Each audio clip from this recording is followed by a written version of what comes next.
Hello friends, இந்த video நான் உங்க கூட என்ன ஷேர் பண்ண போகிறேன்னா, நான் என்னோட கோம்ஸ் எல்லாம் எப்படி க்ளீன் பண்ணுவேன் அப்படின்றது தான். சும்மா ஒரு சொட்டு இந்த மாதிரி விம் லிக்விட் போட்டு நல்லா ஸ்க்ரப் பண்ணாலே போதும் அந்த கோம் க்ளீன் பண்ணுற ப்ரஷ்ஷை வச்சு. அப்படி நம்ம வீட்டில் கோம் க்ளீன் பண்ணுற ப்ரஷ் இல்லைன்னா நோ இஷ்யூஸ். நம்ம யூஸ் பண்ண டூத் ப்ரஷ் இருக்கும்ல, அதை வச்சு கூட நம்ம க்ளீன் பண்ணிக்கலாம்.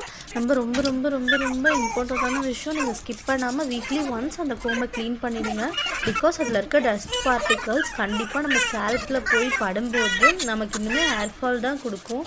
சரிங்களா? ஒரு சிலரெல்லாம் அந்த சுடு தண்ணி பாயில் பண்ணி அந்த மாதிரி க்ளீன் பண்ணுவாங்கள்ல, அந்த மாதிரி பண்ணுறது எப்போ பண்ணுவேன் அப்படின்னா, நான் எப்போ பண்ணுவேன் அப்படின்னா, இந்த பாப்பாங்களுக்கெல்லாம் வேப்பலை, அப்புறமா அந்த கற்பூரம், கரிசலாங்கண்ணி, செம்பருத்தி அதெல்லாம் போட்டு நல்லா பேஸ்ட் மாதிரி பண்ணிவிட்டு அதை தலையில் அப்ளை பண்ணுவேன். ஒரு சில டைம்ஸ் எல்லாம் ஹேர் ஃபால் நிறைய இருக்குது, இல்லை ஏதாவது ரொம்ப சிக் ஆகிட்டு அதுக்கப்புறமா தலை குளிக்க வைக்கிறேன் அப்படின்ற பட்சத்தில் ரொம்ப லாங் பீரியடை விட்டுட்டு ஒரு 10 டேஸ்க்கு அப்புறம் குளிப்பாட்டுறேன் அப்படின்ற பட்சத்தில் நான் அந்த மாதிரி பண்ணுவேன். நீங்களும் அந்த மாதிரி டைமில் ஹாட் வாட்டர் வாஷ் பண்ணிக்கலாம். ஃப்ரெண்ட்ஸ், இங்கே பாருங்கள், சீப்பெல்லாம் எவ்வளோ க்ளீன் ஆகிடுச்சுன்ட்டு.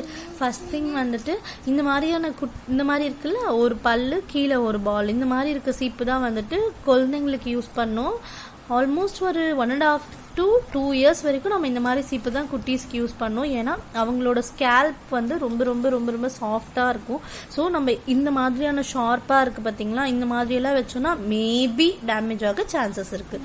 அந்த பர்பஸ்க்காக நம்ம இந்த மாதிரி சீப்புக்கு போகலாம் குழந்தைங்களுக்கு. இது என் குட்டி பாப்பாவோட சீப்பு. இது பாருங்கண்ணா, எனக்கு ஒரு பார்லர் அக்கா தெரிஞ்சவங்க இருந்தாங்க. நான் மோஸ்ட்லி பார்லர் எல்லாம் போக மாட்டேன். ஆனால் எங்கள் வீட்டாண்ட ஒரு அக்கா இருந்தாங்க, என்னோட மேரேஜ்க்கு அவங்க தான் பண்ணினாங்க, ரொம்ப சூப்பராக பண்ணுவாங்க. அந்த அக்கா சொன்னாங்க, இந்த மாதிரி கிடு அதெல்லாம் ஸ்ப்ளிட் பண்ணும்போது ரொம்ப நல்லா வரும் அப்படின்னு சொன்னாங்க. இது நான் அப்போ வாங்கினது. இது ரொம்ப நாளாக தெரியாமலே ரொம்ப நாளாக காணாமலே இருக்குன்ட்டு இன்னொன்று வாங்கினேன். இப்போது இது வந்து என் பெரிய பாப்பாவுக்கு ஸ்கூல் போகும்போது அந்த வகடு எடுப்பாங்கல்ல, அதுக்கு இந்த கோம் நான் யூஸ் பண்ணுறேன். நிஜமா ஃப்ரெண்ட்ஸ், இப்படி இருக்கா முடி சல்லுன்னு இப்படி எடுத்துட்டா அழகாக வந்துடுது. என் பாப்பா முடி என்னமோ கொஞ்சம் அழகு தான், ரொம்ப குட்டியாக இருக்கும். ஆனால் இதில் ஈஸியாக ஸ்ப்ளிட் பண்ண முடியுது.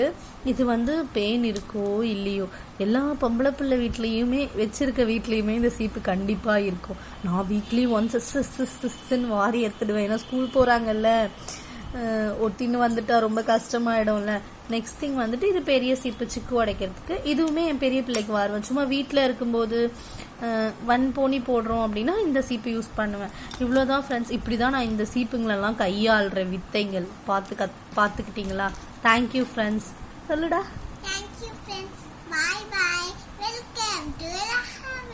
என் குட்டி அப்பத்துலேருந்து பேசணும் மாமின்னு சொல்லிட்டு இருந்தா சமத்தா உட்காந்துட்டு. அதனால தான் அவளுக்கு ஒரு ஆப்பர்ச்சுனிட்டி கொடுத்தேன். இவ்வளோ நேரம் இந்த வீடியோ பார்த்த நல்ல உள்ளங்கள் அனைவருக்கும் நன்றி. வணக்கம்.